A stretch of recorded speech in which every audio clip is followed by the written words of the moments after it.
नमस्कार दोस्तों, स्वागत है आपका हमारे चैनल आकाश मिश्रा @एजुकेशन पर।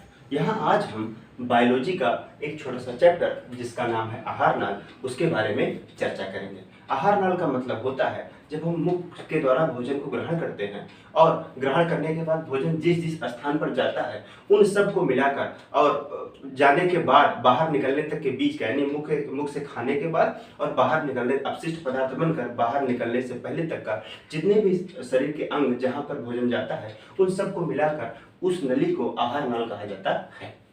आहार नाल कोई शरीर का एक अंग नहीं होता है, बल्कि जितनी जगह पर भोजन जाता है उन सबको मिला देते हैं, अलग अलग अंगों को मिला देते हैं, तो उसी को आहार नाल कहते हैं। तो आइए जानने और समझने की कोशिश करते हैं कि भोजन जब हम करते हैं वो कहाँ से कहाँ तक जाता है। ठीक है, तो सबसे पहले जब मुख के द्वारा हम भोजन को ग्रहण करते हैं तो सबसे जो मुख होता है, बायोलॉजी की भाषा में इसे मुख गुहा कहते हैं। गुहा का मतलब छेद होता है, मुख में जो छेद होता है इसी को कहते हैं मुख गुहा। मुख गुहा के बाद भोजन ये यहाँ पे जाता है ग्रास नली। ये वाला जो भाग होता है, यानी गले का ये वाला जो भाग होता है खाना खाने के बाद, इसे कहते हैं ग्रास नली। मुंह में खाना खाने के बाद आता है ग्रास नली में। ग्रास नली में आने के बाद आमाशय में आता है। आमाशय का मतलब होता है पेट, यानी उदर। देखिए जो बाहर का भाग होता है, जो हमें बाहर से दिखता है, इसे पेट या उदर कहते हैं। लेकिन शरीर के अंदर जहाँ पर भोजन जाता है उसे आमाशय कहते हैं। बायोलॉजी की भाषा में, जीव विज्ञान में इसे आमाशय कहा जाता है। ये आमाशय का भाग होता है। और देखिए सबसे पहले मुख गुहा में गया, मुंह में गया भोजन, उसके बाद ग्रास नली में आया, ग्रास नली के द्वारा पेट में आया, पेट, उसके बाद पेट को बायोलॉजी की भाषा में आमाशय कहते हैं, यहाँ हम पेट कहेंगे तब भी बात एक ही मानी जाएगी। पेट के बाद भोजन आता है छोटी आंत में। छोटी आंत ये वाला हिस्सा होता है, पेट का ये वाला जो हिस्सा है जो काले कलर में यहाँ पे दिखाया गया है, इसे छोटी आंत कहते हैं। छोटी आंत के बाद भोजन आता है बड़ी आंत में। बड़ी आंत देखिए, छोटी आंत से बड़ी आंत बड़ी भी यहाँ पे दिख रही है यहाँ तक। बड़ी आंत के 3 भाग होते हैं, एक होता है ऊपर जाने वाली बड़ी आंत, उसके बाद एक सीधी जाने वाली बड़ी आंत और इसे नीचे आने वाली बड़ी आंत। वैसे तो इसे बड़ी आंत ही कहा जाता है, लेकिन ये आने जाने में और सीधे में उतरने में इसका अलग अलग स्थान होता है, इसलिए अलग अलग नाम दिया गया है। बड़ी आंत जो होता है इसी को कोलन भी कहा जाता है। बड़ी आंत में खाना जाने के बाद यहाँ से पूरी तरीके से ये पाचन इसका हो जाता है। उसके बाद यहाँ पे मलाशय, फिर अपशिष्ट पदार्थ बन करके मलाशय में एकत्रित हो जाता है और फिर गुदा द्वारा बाहर निकल जाता है। देखिए जो आहार नाल होता है, आहार नाल को कहते हैं फूड पाइप। आहार नाल को इंग्लिश में कहते हैं फूड पाइप, अर्थात भोजन को जब हम ग्रहण करते हैं तो जिन पाइपों के द्वारा वो जाता है, जिन पाइप में वो रहता है, उसी को कहते हैं आहार नाल। मुख गुहा को इंग्लिश में कहते हैं बक्कल कैविटी। बक्कल कैविटी के बाद ये इसे कहते हैं बक्कल कैविटी। बक्कल कैविटी के बाद आएगा ग्रास नली। ग्रास नली को कहते हैं आइसोफेगस। ग्रास नली, आइसोफेगस। उसके बाद एब्डोमेन। एब्डोमेन का मतलब होता है आमाशय। उसके बाद आता है छोटी आंत। छोटी आंत का मतलब होता है स्मॉल इंटेस्टाइन। स्मॉल इंटेस्टाइन के बाद आता है लार्ज इंटेस्टाइन, अर्थात बड़ी आंत। बड़ी आंत को कोलन भी कहा जाता है। फिर बड़ी आंत के बाद भोजन मलाशय में इकट्ठा हो जाता है, मलाशय को कहते हैं रेक्टम। और उसके बाद अपशिष्ट पदार्थ बन करके एनस अर्थात गुदा के द्वारा बाहर आ जाता है। जिस नली में भोजन रहता है उसे तो आहार नाल कहा जाता है। ये आहार नाल की लंबाई लगभग 32 फीट होती है। वैसे नॉर्मल व्यक्ति की लंबाई 5 से 6 फीट, या जो थोड़ा और लंबा होता है उसकी 7 फीट होती है, लेकिन इसकी आहार नाल की लंबाई 32 फीट इसलिए होती है क्योंकि ये अलग अलग अंगों से मिल करके उसके बाद बना होता है। ये जहाँ पे भोजन गया उसे तो आहार नाल कहा जाता है, लेकिन जिन अंगों के द्वारा इन आहार नाल में, जैसे यहाँ पे ये हो गया मुख गुहा, ग्रास नली, आमाशय, छोटी आंत, बड़ी आंत, मलाशय, इन सब में जब भोजन अलग अलग जगह पे जाता है, ये अलग अलग अंग हैं जो कि भोजन को पचाने का काम करते हैं। इनको पचाने के लिए कहीं कहीं पे मुख में जैसे कहीं कहीं फिजिकल क्रिया होती है, कहीं कहीं पे केमिकल क्रिया होती है। इन सबको जो भोजन को पचाने वाले अंग होते हैं इन्हें कहते हैं पाचन अंग। पाचन अंग या पाचन तंत्र कहा जाता है। तो पाचन तंत्र के बारे में हम लोग सबसे पहले, चूंकि मुख से हम लोग भोजन करते हैं तो मुख के बारे में सबसे पहले हम लोग पढ़ते हैं। मुख के बारे में पढ़ाई करते समय ये देखिए यहाँ पे पाचन तंत्र। पाचन तंत्र में जब मुख की क्रिया हम लोग पढ़ते हैं तो सबसे पहले इसमें दांत आता है। सबसे पहले हम आपको बताते हैं कि पाचन तंत्र क्या होता है। पाचन तंत्र का मतलब होता है जो बड़ी बड़ी चीजें होती हैं उसको छोटे छोटे टुकड़े में बांट देना, छोटे छोटे टुकड़ों में बांट करके उसके बाद उसका रस तक निकाल लेना, उसे कहते हैं पाचन। जैसे मान लीजिए जब हम रोटी खाते हैं, पाचन की क्रिया, सबसे पहले आपको बताते हैं पाचन की क्रिया कैसे होती है। पाचन की क्रिया फिजिकल और केमिकल 2 प्रकार की होती है। फिजिकल की क्रिया का मतलब होता है जब हम खाना खाते हैं तो अपने दांत के द्वारा, रोटी जैसे हम खाते हैं तो दांत के द्वारा क्या करते हैं कि उसको पहले काटने की कोशिश करते हैं छोटे छोटे में। जब भोजन को हम दांत से काट लेते हैं तो फिर जीभ के अंदर उपस्थित जो एंजाइम होते हैं वो केमिकल क्रिया करते हैं, अर्थात वो एंजाइम जो होते हैं वो भोजन को उसमें मिलने का काम करते हैं, उसको पाचन करने में थोड़ा सा मदद करते हैं। तो पाचन का जो काम होता है वो फिजिकल और केमिकल दोनों मिला के होता है। मुख में भी यही होता है, अंदर पहुंचने के बाद आमाशय में भी, छोटी आंत बड़ी आंत में, चूंकि बाहर में मुख में तो हमारा हाथ है, मतलब मुख को हम अपने हिसाब से चला सकते हैं, वो हमारे कंट्रोल में रहता है, लेकिन अंदर की जो क्रियाएं होती हैं वो अनैच्छिक क्रियाएं होती है। आप नहीं चाहेंगे भोजन पचने के लिए तब भी भोजन अंदर पचेगा, उसको कोई रोक नहीं सकता। तो उस अंदर जो क्रिया होती है उसे केमिकल क्रिया कहते हैं। तो दांत से पाचन अंग की शुरुआत होती है। तो दांत के बारे में सबसे पहले हम लोग पढ़ते हैं। जो दांत होता है, दांत में क्या होता है कि सबसे पहले एक जो दांत होता है उसके 3 भाग होते हैं। दांत के 3 भाग कैसे होते हैं? सबसे ऊपर वाला जो भाग होता है इसे कहते हैं एनामेल। सबसे ऊपर वाला भाग वो होता है जिससे हम कोई भी चीज काटने का काम करते हैं। दांत से जब हम कोई भी चीज काटने का काम करते हैं तो उसे एनामेल कहा जाता है। यह हमारे शरीर का सबसे मजबूत अंग होता है। दांत का एनामेल हमारे शरीर का सबसे मजबूत अंग होता है। ये वाला भाग होता है, ये वाला। उसके बाद दूसरा जो भाग होता है उससे थोड़ा सा कमजोर होता है, ये वाला भाग, इसे कहते हैं डेंटाइन। ये दांत का दूसरा भाग है। ये एक दांत का भाग की बात बता रहे हैं, एक दांत की बात बता रहे हैं। ये जो दांत होता है दूसरा वाला, दांत का जो दूसरा भाग होता है उसे कहते हैं डेंटाइन। उसके बाद डेंटाइन के अंदर ही एक अलग प्रकार का मांस होता है जिसे कहते हैं चैम्बर। इन्हीं तीनों से मिल करके उसके बाद दांत पूरा बना हुआ होता है। दांत पूरा इस तरह बना हुआ होता है। अलग अलग क्या होता है कि सबसे मजबूत अंग एनामेल होता है, उसके बाद का जो अंग होता है इसे दांत में ही भाग जो होता है उसे कहते हैं डेंटाइन, और तीसरा वाला जो भाग होता है उसे कहते हैं चैम्बर। अब देखिए दांत में क्या होता है, कभी कभी फ्लोरीन की मात्रा बढ़ जाती है। फ्लोरीन की मात्रा बढ़ जाने के कारण दांत में छेद हो जाता है। वो जो छेद होता है उसे कहते हैं कैविटी। ये जो कैविटी होती है, ज्यादातर जो चौभर दांत होते हैं, जो बड़े बड़े दांत होते हैं, उसी के अंदर वो छेद होता है और दांत काला पड़ जाता है, और काला पड़ते पड़ते पूरा दांत एकदम खराब हो जाता है। ऐसी जो बीमारी होती है, दांत में जो छेद होता है, उसी कहते हैं कैविटी। ठीक है, तो अभी हम लोग पढ़ते हैं दांत जो होता है, दांत अलग अलग प्रकार के दांत के अलग अलग नाम होते हैं। तो इन सबको हम आप अभी समझने की कोशिश करते हैं कि दांत का अलग अलग नाम क्या होता है। थोड़ा सा ये वाला जो भाग है इसको पहले बिठा देते हैं, क्योंकि इसको हमने देखते हैं ये जो दांत होते हैं, पूरे 32 दांत हमारे मुंह में जो होते हैं उनके अलग अलग क्या नाम होते हैं, उसके कितने भाग होते हैं, उसको हम लोग याद करने की कोशिश करते हैं। 5 मिनट के अंदर जब आप ये वीडियो खत्म करेंगे तो आपको याद रहेगा पांचों सब के सब ये जो दांत के नाम है 32 के 32 दांत आपको याद रहेंगे। सबसे पहले देखिए जो आगे के 4 दांत होते हैं, ये जो आगे के 4 दांत होते हैं, इधर 4 और ऊपर भी 4, इसका नाम होता है इंसीजर।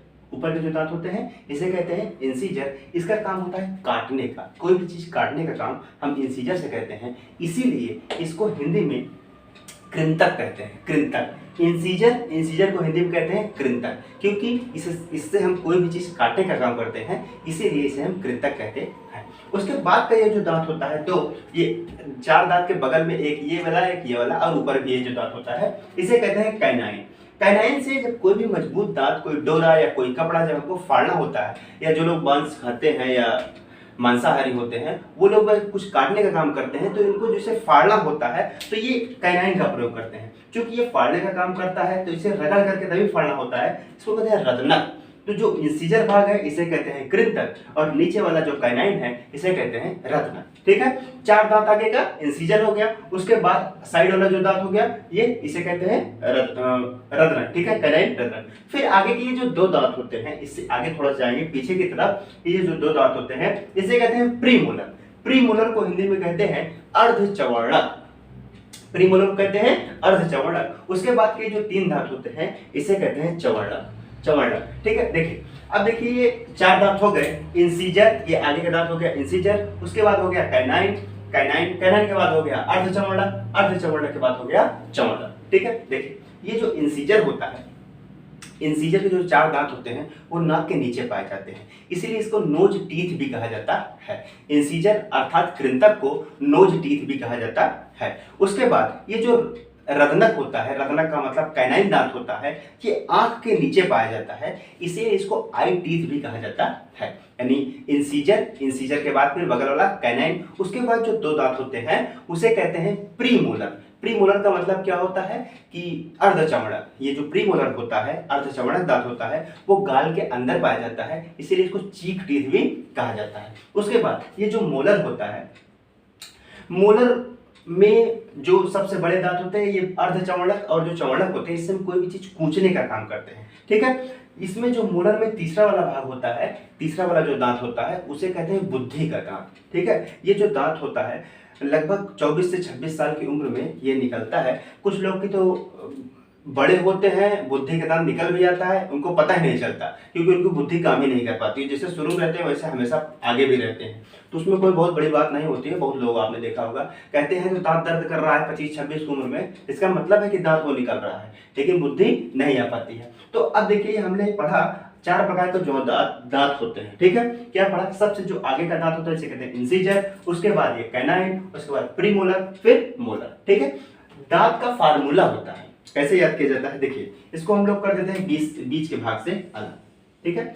जो दांत होता है इसमें क्या होता है 8-8 भाग करके 32 दांत को 4 भागों में बांट दिया जाता है और उसके बाद उसको अलग अलग करके याद किया जाता है। देखिए 4 भाग में जो दांत होते हैं वो होता है ये इंसीजर, इंसीजर की संख्या होती है 2, उसके बाद कैनाइन, कैनाइन की संख्या होती है 1, उसके बाद प्रीमोलर, प्रीमोलर की संख्या होती है 2 और मोलर की संख्या होती है 3। अर्थात कोई भी जो वयस्क होता है, जब कोई वयस्क होता है तो वयस्क में जो दांत की संख्या होती है उसका अगर हम लोग सूत्र देखें या दांत का फार्मूला देखें तो इसमें होता है 2 1 2 3।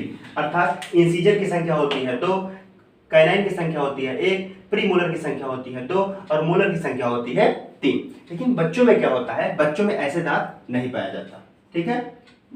बच्चों में ऐसे दांत नहीं पाया जाता। जो बच्चों में दांत होता है उसमें इंसीजर तो 2 पाया जाता है, कैनाइन की संख्या भी 1 पाई जाती है, लेकिन जो प्रीमोलर होता है वो पाया ही नहीं जाता है और मोलर में भी बुद्धि का दांत नहीं पाया जाता, क्योंकि हमने बताया अभी कि बुद्धि का दांत 24 से 26 साल की उम्र में होता है, तो बच्चों में ये नहीं पाया जाता। तो जो बच्चों के दांत का फार्मूला होता है उसे कहते हैं 2 1 0 2। अर्थात वयस्क में क्या होता है कि इंसीजर की संख्या 2, कैनाइन की संख्या 1, प्रीमोलर की संख्या 2 और मोलर की संख्या 3 होती है। लेकिन बच्चों में कैनाइन की इंसीजर की संख्या 2, कैनाइन की संख्या 1, प्रीमोलर की संख्या 0 और मोलर में भी 2 पाया जाता है, आगे की 2। जो मोलर होते हैं इसे कहते हैं first molar, second molar, third molar. जो अर्ध चवड़क होते हैं अर्थात प्रीमोलर होते हैं उसको कहते हैं प्रीमोलर फर्स्ट, प्रीमोलर सेकंड, ठीक है। और ये हो गया पूरा दांत की संख्या। देखिए हाथी जो होता है, हाथी के जो दिखाने वाले दांत होते हैं, जिसको कहते हैं हाथी के खाने वाले दांत अलग होते हैं, दिखाने वाले दांत अलग होते हैं। जैसे मनुष्यों में 32 दांत पाया जाता है वैसे सेम इसी प्रकार हाथी में भी दांत पाया जाता है। लेकिन हाथी में क्या होता है, ये जो इंसीजर होता है 2 इंसीजर से बाहर चला आता है। देखने में तो ऐसा लगेगा कि चूंकि नुकीला भी होता है तो वो लगता है कि वो कैनाइन दांत है, लेकिन कैनाइन इसलिए नहीं है कि कैनाइन दांत केवल मांसाहारी में पाया जाता है, क्योंकि ये उसको काटने का काम करते हैं, उसको फाड़ने के लिए कैनाइन का प्रयोग करते हैं, ठीक है। तो ये हम लोगों ने समझ लिया कि दांत को याद करने के जो सूत्र होते हैं, दांत के जो सूत्र होते हैं वो समझे कि वयस्क में कितने दांत होते हैं और बच्चों में भी कितने दांत होते हैं। अब आपको हम बताते हैं कि पूरे जीवन काल में मनुष्य में कितने दांत होते हैं, मतलब कितने दांत उगते हैं। तो उनकी संख्या होती है 52। पूरे मिला के जो दांत होते हैं, कुछ दांत ऐसे होते हैं जो पूरी लाइफ टाइम में केवल एक बार निकलते हैं और कुछ दांत ऐसे होते हैं जो पूरे लाइफ टाइम में एक बार गिरते हैं उसके बाद फिर निकल आते हैं। तो जो दांत एक बार निकल जाते हैं, जो एक बार दांत आते हैं उनसे कहते हैं मोनोफियोडोंट, ठीक है। मोनोफियोडोंट जो दांत होते हैं, मोनो का मतलब एक होता है, अर्थात वो पूरे जीवन में केवल एक बार आएंगे, और जो अपने पूरे जीवन काल में 2 बार आते हैं उसे कहते हैं डाइफियोडोंट, ठीक है। आपको लिख के बताते हैं थोड़ा सा। इसे कहते हैं मोनोफियोडोंट,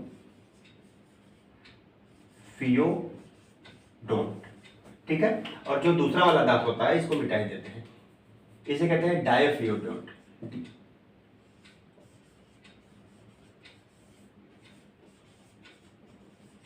ठीक है। डायफियोडोंट होता है। मोनोफियोडोंट जो होता है वो केवल एक बार आता है, ठीक है।